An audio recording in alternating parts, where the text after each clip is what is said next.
Hello दोस्त, आप कैसे हैं। आज हम आपको मैथ से संबंधित बहुत महत्वपूर्ण क्वेश्चन बताने जा रहे हैं जो आपके एग्ज़ाम में, जो बोर्ड के एग्ज़ाम हैं क्लास 10 के, वो 2 नंबर एकदम फिक्स है।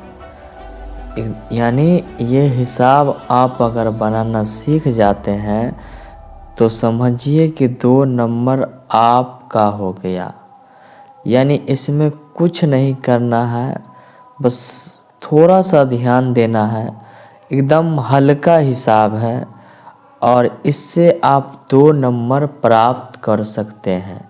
आप इससे 2 नंबर प्राप्त कर सकते हैं। क्वेश्चन है कि सिद्ध करें कि √3 एक अपरिमेय संख्या है। क्या क्वेश्चन है कि सिद्ध करें कि √3 एक अपरिमेय संख्या है। आइए हम लोग क्वेश्चन को देखते हैं कि क्वेश्चन क्या कहता है। क्वेश्चन कहता है कि सिद्ध करें कि √3 एक अपरिमेय संख्या है। अब इसको बनाएंगे कैसे, तो सबसे पहले यहाँ पे हल लिखेंगे। क्या लिखेंगे यहाँ पे,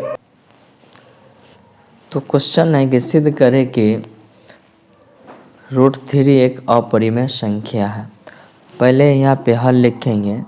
अब देखिए यहाँ पे हमको अपरिमेय संख्या सिद्ध करना है, तो यहाँ पे मान लेंगे कि √3 एक परिमेय संख्या है। यानी माना कि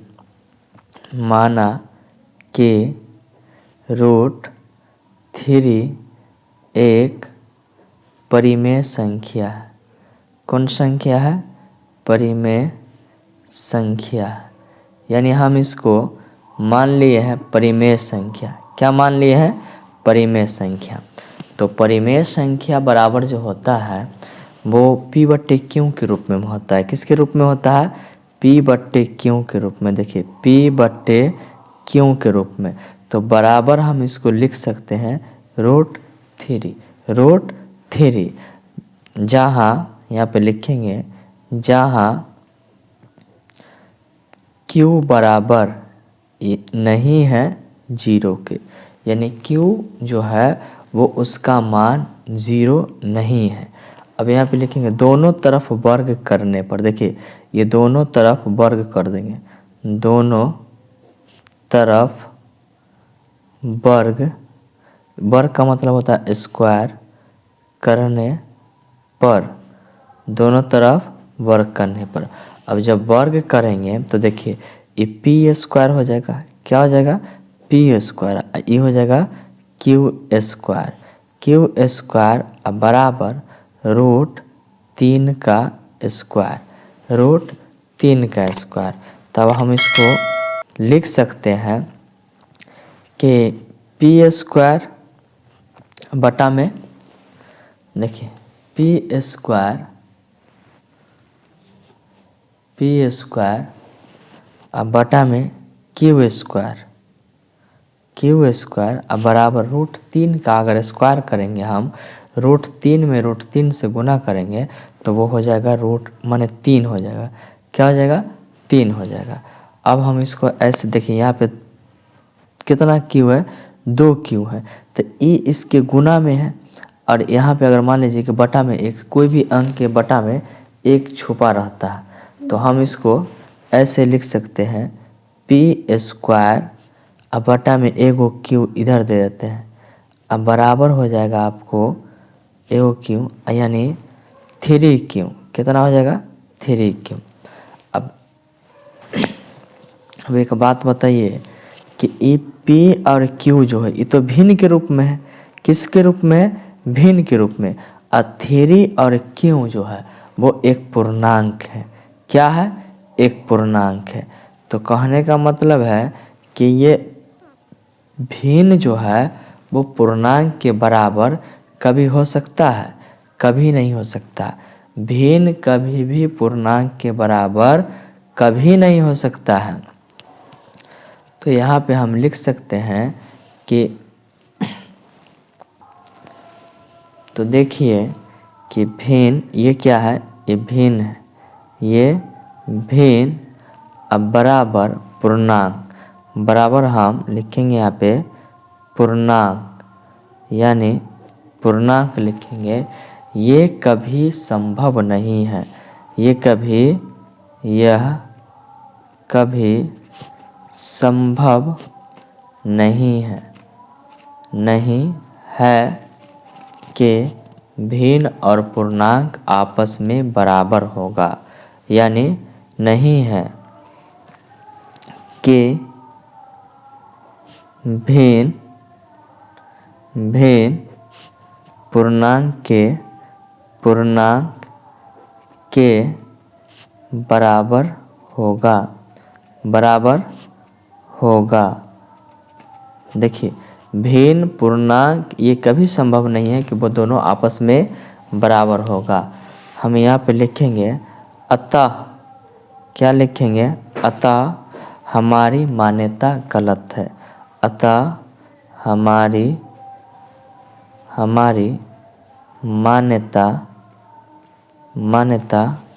गलत है। क्या है? गलत है, यानी गलत है, हमारी मान्यता गलत है। इसीलिए देखिए, अगर दो गो टिकली नीचे और एगो टिकली ऊपर हो तो हम कहते हैं इसीलिए। अगर एगो टिकली नीचे हो जाए और दो गो टिकली ऊपर हो जाए तो होता है चूके। इसीलिए √3 एक अपरिमेय संख्या है, अपरिमेय संख्या है। सत्यापित या प्रूफ्ड आप लिख सकते हैं, प्रूफ्ड। ये हुआ हमारा आंसर। ये क्या हो गया? आंसर हो गया। तो हमने देखा कि सिद्ध करे कि √3 एक अपरिमेय संख्या है, सिद्ध करे कि √3 एक अपरिमेय संख्या है तो मान लेना है परिमेय, समझे। लेकिन यह है अपरिमेय, तो P/Q के रूप में बराबर, जहाँ √3, जहाँ Q कभी भी 0 के बराबर नहीं हो सकता दोनों तरफ वर्ग करने पर। यानी दोनों की तरफ जब वर्ग किए तो ये दोनों तरफ स्क्वायर किए, तो स्क्वायर जब किए तो देखिए P² बराबर 3, और यहाँ पे P², यहाँ पे 2 Q था तो 1 Q इसके साथ चलाया। तो भिन्न पूर्णांक के ये कभी संभव नहीं है कि भिन्न पूर्णांक के बराबर होगा, अतः हमारी मान्यता गलत है। इसीलिए √3 एक अपरिमेय संख्या है। आइए हम लोग दूसरा क्वेश्चन को समझते हैं। देखिए, क्वेश्चन है, ये थोड़ा टाइप चेंज हो गया है। सिद्ध करे कि 3 + √5 एक अपरिमेय संख्या है। यानी वहाँ पे था कि √5, √3, √2, अब यहाँ पे प्लस और माइनस का सवाल है, प्लस और माइनस का सवाल। हो सकता है कि सिर्फ इतना ही दे दे, हो सकता है कि इसमें प्लस लगा दे या माइनस लगा दे। आइए हम लोग देखते हैं कि इस क्वेश्चन का जवाब हम लोग कैसे देते हैं और इस मैथ यानी इसी क्वेश्चन को हम कैसे हल करते हैं। देखिए, यहाँ पे सबसे पहले तो लिखना है कि माना कि, क्या लिखेंगे? माना कि, यहाँ पे हल लिख दीजिएगा। क्या लिखेगा? हल। यहाँ पे तो माना कि 3 + √5 एक अपरिमेय, यानी परिमेय है, यहाँ पे अपरिमेय है तो हम परिमेय मान लेंगे। क्या मान लेंगे? परिमेय संख्या है, परिमेय संख्या है। क्या मान लेंगे? यानी कि परिमेय संख्या है। माना कि 3 + √5 एक परिमेय संख्या है। तो अब हम इसको कैसे लिख सकते हैं? देखिए, यानी PQ के बराबर तो करना पड़ेगा, PQ के बराबर करना पड़ेगा। तब यहाँ पे हम लिख सकते हैं कि 3 + √5 अब बराबर P/Q, P/Q। तो अब देखिए, यहाँ पे हम क्या लिखेंगे? ये तो जानते हैं कि क्यू बराबर यानी 0 नहीं है। जैसे अभी तो हम यहाँ पर लिख सकते हैं कि √5, देखिए √5 अब बराबर तब p/q, p अब बटे में q। अब देखिए ई 3 प्लस में था तो इनने आएगा तो क्या हो जाएगा माइनस में, तो माइनस कितना हो जाएगा 3 हो जाएगा। कितना हो जाएगा 3, तो 3 हो गया तो एक बटा में कुछ नहीं है तो क्या होगा 1 हो जाएगा। कितना हो जाएगा तो 1 हो जाएगा। तो अब देखिए यहाँ पे हम इसको ऐसे लिख सकते हैं कि √5 अब बराबर 1 और q का एलसीएम कितना हो जाएगा तो q हो जाएगा। तो q से q कट गया तो हो गया p अब माइनस q मरते लगा तो यहाँ पे 3q हो गया। कितना हो गया 3q। अब देखिए एक बात बताते हैं हम आपको कि p और 3q जो है या q है ये सब क्या है एक पूर्णांक है। ये सब क्या है एक पूर्णांक है। और जबकि ये जो √5 है ये तो अच्छा पूर्णांक का मतलब परिमेय संख्या, पूर्णांक का मतलब परिमेय संख्या हुआ। लेकिन ये जो आपको √5 है ये क्या है ये तो है आपका अपरिमेय संख्या। क्या है अपरिमेय संख्या। तो ये सब हो गया परिमेय और ये हो गया अपरिमेय। तो क्या बताइए आप हमको कि कभी भी परिमेय अपरिमेय के बराबर हो सकता है? कभी नहीं हो सकता है। आइए देखते हैं हम यहाँ पे लिख सकते हैं यहाँ p और q, p और q पूर्णांक है। क्या है यहाँ पे थोड़ा सा ज़्यादा लिखना पड़ेगा, पूर्णांक है। p और q क्या है पूर्णांक है। इसीलिए p,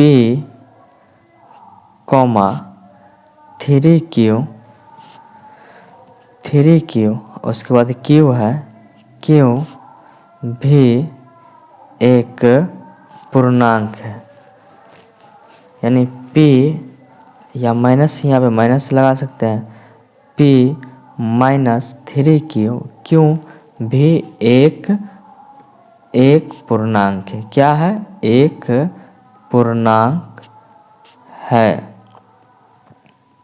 देखिए p क्यों पूर्णांक है, जब p क्यों पूर्णांक है तो अगर इसके साथ 3 गुना हो तो क्या ये भी एक पूर्णांक है, ये भी एक पूर्णांक है। अतः क्या लिखेंगे यहाँ पर, अतः p माइनस 3q अब बटा में कितना है q, q एक परिमेय संख्या है, एक परिमेय संख्या, परिमेय संख्या है, परिमेय संख्या है। देखिए ये जो पूर्णांक है ये परिमेय संख्या है। पूर्णांक को हम परिमेय संख्या बोल सकते हैं। पूर्णांक बराबर परिमेय संख्या होता है। तो अब बताइए कि यहाँ पर लेकिन 5 जो है तो वो तो अब अपरिमेय है, तो क्या कभी परिमेय अपरिमेय के बराबर होगा या नहीं होगा? नहीं होगा, कभी भी नहीं होगा। तो हम लिख सकते हैं यहाँ पे अपरिमेय संख्या, अपरिमेय संख्या, अपरिमेय संख्या, अपरिमेय संख्या बराबर परिमेय संख्या। परिमेय यहाँ पर देखिए ये क्या है अपरिमेय, ये क्या है परिमेय, क्योंकि पूर्णांक है तो पूर्णांक भी परिमेय है। तो परिमेय संख्या क्या लिखेंगे यहाँ पे परिमेय संख्या। असंभव है, ये क्या है असंभव है, यानी ये दोनों कभी नहीं हो सकता। यहाँ पे क्या लिख देंगे कि असंभव है। क्या है असंभव है। अतः लिखेंगे अतः हमारी मान्यता गलत है, हमारी मान्यता गलत है। इसीलिए 3 + √5 एक अपरिमेय संख्या है, एक अपरिमेय संख्या है, अपरिमेय संख्या है। प्रूव्ड। ये हमारा हो गया आंसर, ये हमारा क्या हो गया, आंसर हो गया। देखिए क्वेश्चन था कि सिद्ध करें कि 3 + √5 एक अपरिमेय संख्या। हमें कुछ बस करना क्या था कि माना कि जो अपरिमेय उसको परिमेय कर लेना, उसके बाद क्या करना है कि P/Q के रूप में इसको लिख देना। तो ये प्लस में था तो उधर माइनस हो गया, अगर ये माइनस होता तो उधर प्लस हो जाता, ये अगर प्लस में था तो इन्हें माइनस में होता तो इधर प्लस हो जाता। उसके बाद हम क्या किए कि भिन्न का जोड़ घटाव बना दिए, तो भिन्न का घटाव बना तो √5 = P-3Q। ये अपरिमेय था, अपरिमेय था, ये पूर्णांक था, पूर्णांक को ही परिमेय कहा जाता है, पूर्णांक को ही परिमेय कहा जाता। तो पूर्णांक परिमेय अपरिमेय, तो कभी भी ये दोनों बराबर नहीं हो सकता। P और Q क्या है, पूर्णांक है, P और Q क्या है, पूर्णांक है। तो P-3Q P एक पूर्णांक है, अतः यह एक परिमेय संख्या। जब पूर्णांक है ये तो ये परिमेय संख्या हुआ, और अपरिमेय संख्या बराबर परिमेय संख्या असंभव है, ये कभी हो नहीं सकता। अतः हमारी मान्यता गलत है, इसलिए 3 + √5 एक अपरिमेय संख्या है। ये प्लस रहे या माइनस रहे इसी तरह से बनेगा। अब हम कुछ क्वेश्चन आपको दे रहे हैं, ये क्वेश्चन का जवाब आपको कमेंट बॉक्स में यानी डालिए कि हमको बनाने आ गया। बस शर्त है कि बस ये जो है ना इतना लिखना, यही मेन है, बस इसको याद कर लीजिएगा, आपका काम हो जाएगा। हम कुछ क्वेश्चन आपको 2-4 क्वेश्चन जो है वो हम आपको दे रहे हैं, आप इसका आंसर हमें कमेंट में दीजिए। देखिए क्वेश्चन 1 नंबर क्वेश्चन है, क्वेश्चन नंबर 1 आपको हम दे रहे हैं। क्वेश्चन 1, सिद्ध करे कि √7 एक अपरिमेय संख्या, यानी एक अपरिमेय संख्या है। क्वेश्चन क्या है, सिद्ध करें कि √7 एक अपरिमेय संख्या है। आपका ये जो सवाल का जवाब है यानी जो बनाना है वो आप कमेंट बॉक्स में हमको इसका आंसर दीजिए। दूसरा है क्वेश्चन नंबर 2, सिद्ध करे कि √2 एक अपरिमेय संख्या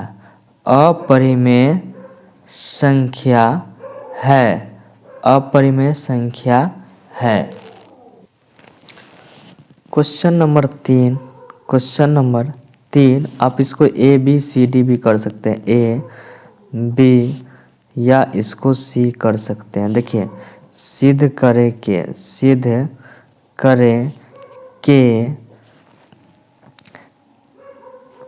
5 + √3 एक अपरिमेय संख्या है,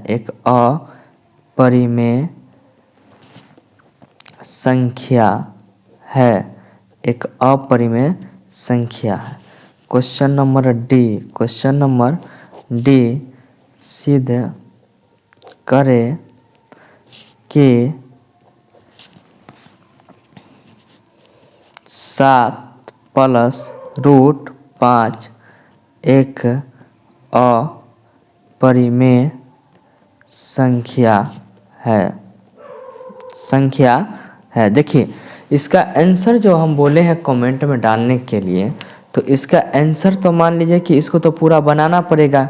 जैसे इसका तो क्षेत्रफल नहीं निकलेगा या कोई भी चीज़ नहीं निकलेगा, लेकिन आप इतना लिख सकते हैं कि आपसे बना या नहीं बना। आपसे अगर बन जाएगा, आपसे अगर बन जाएगा तो आप इसका जवाब हमें यस में दे सकते हैं। इसका जवाब आप हमें यस में दे दीजिएगा। अगर आपसे ये क्वेश्चन नहीं बना तो आप हमें नो में जवाब दीजिएगा कि ये क्वेश्चन हमसे नहीं बना। और उम्मीद करता हूँ कि आपसे 100% आपसे क्वेश्चन बन जाएगा। अगर आप पूरा वीडियो को देखिएगा, जो 1-2 एग्जाम्पल करवाए हैं, तो उससे उम्मीद है कि आपसे ये क्वेश्चन बन जाए। क्योंकि इसका आंसर आप क्या दीजिएगा, इसको तो सिद्ध करना है, तो आपसे बन जाएगा तो यस लिखिएगा और नहीं बनेगा तो नो लिखिएगा। ठीक है, यही आपको आंसर, माने इसका जवाब क्या दीजिएगा। इसका जवाब तो होगा नहीं कि हाँ मतलब इसका आंसर, तो आंसर में यस या नो, बन जाएगा तो यस और नहीं बनेगा तो नो। क्वेश्चन आप देख लीजिए कि 1 number A B C D, यही आपका क्वेश्चन है। अगर आपको ये थोड़ा सा वीडियो अच्छा लगा हो, अगर आपको इससे थोड़ा सा भी नॉलेज बढ़ा हो, सीखे होंगे, कुछ भी आप सीखे होंगे, तो प्लीज़ आप हमारे चैनल को सब्सक्राइब कीजिए, लाइक कीजिए, कमेंट कीजिए। Thank you very much.